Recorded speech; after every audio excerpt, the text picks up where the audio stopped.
Hi everyone, welcome back to Earl Grey Books. I'm Ali and today we're doing another one of my I let my friends pick my book haul.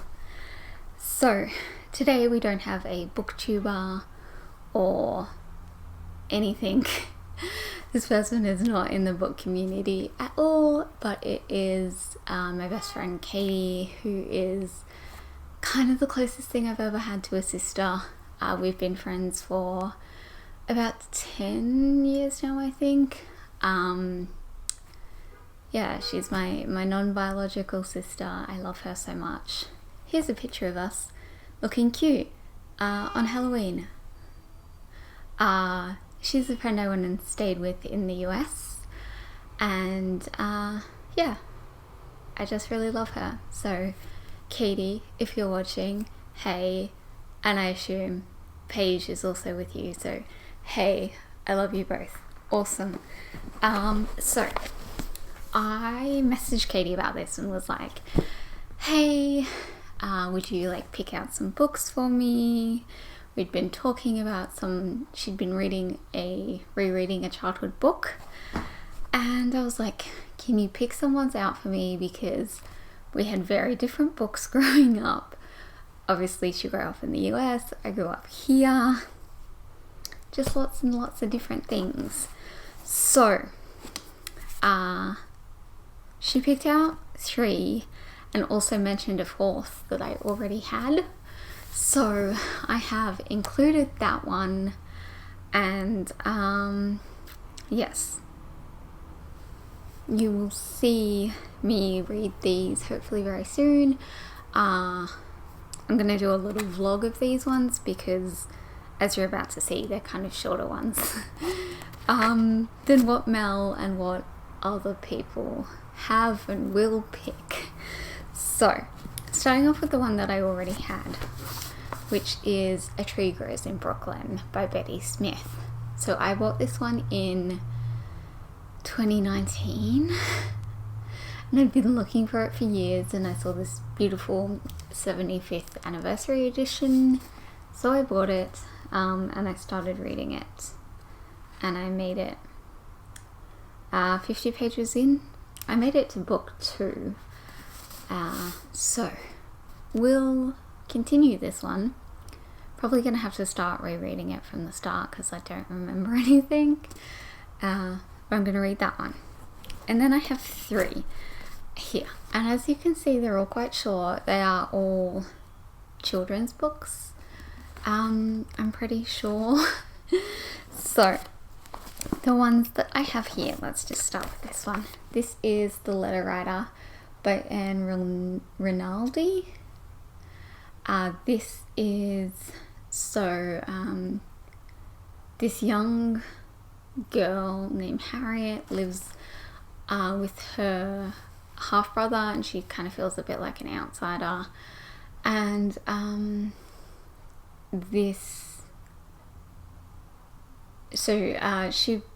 Richard makes her become the letter writer for his blind mother, and then from there,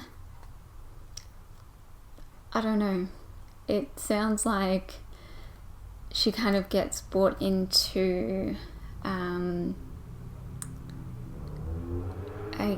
guess, like, I think maybe it's American Civil War. Mentioned something about southern plantations and a slave uprising. I believe this one is a little based on reality, maybe. I can't remember. I do love this. There's a little thing on the back that says warning. This is a historical novel. Read at your own risk. It feels necessary to alert you to the fact that you might enjoy it. So, excited to give this one a go. And then this is The Sherwood Ring by Elizabeth Marie Pope. So this is about an orphan named Peggy, and I believe she sort of is forced to move in with her uncle, and then that house is kind of full of ghosts and mysteries and plots and romance and all sorts of things. So it sounds like it's going to be really fun. This one might be more YA, I think. And then finally, this is kind of the one that started it all, because Katie was talking about this and I was like, ooh, that sounds cool. And this is Shadow Spinner by Susan Fletcher. This is so this girl tells the Sultan a story every night and he lets her live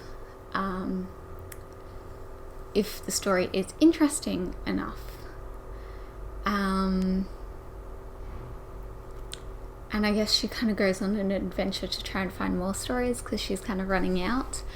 I believe Katie mentioned that this one had, I think it was a little bit of disability representation, though she did warn that at times it is a little ableist, because I think it's like 90s. Yeah, 1998. Yeah, and she said it's challenged, so we will have a look and see, but I'm very excited for all of these. There we are. Katie has recommended to me some of my favourite movies and things like that, so I have great faith in her, and I'm really excited for these. I think it's going to be a lot of fun. I'm hoping to read these kind of soonish and perhaps have that vlog up for you next month, but it's going to be this one that's going to make or break it, really, because it is kind of big. But thank you, Katie, for picking these out for me. Thank you to everyone for watching, and I will see you guys next time. Bye.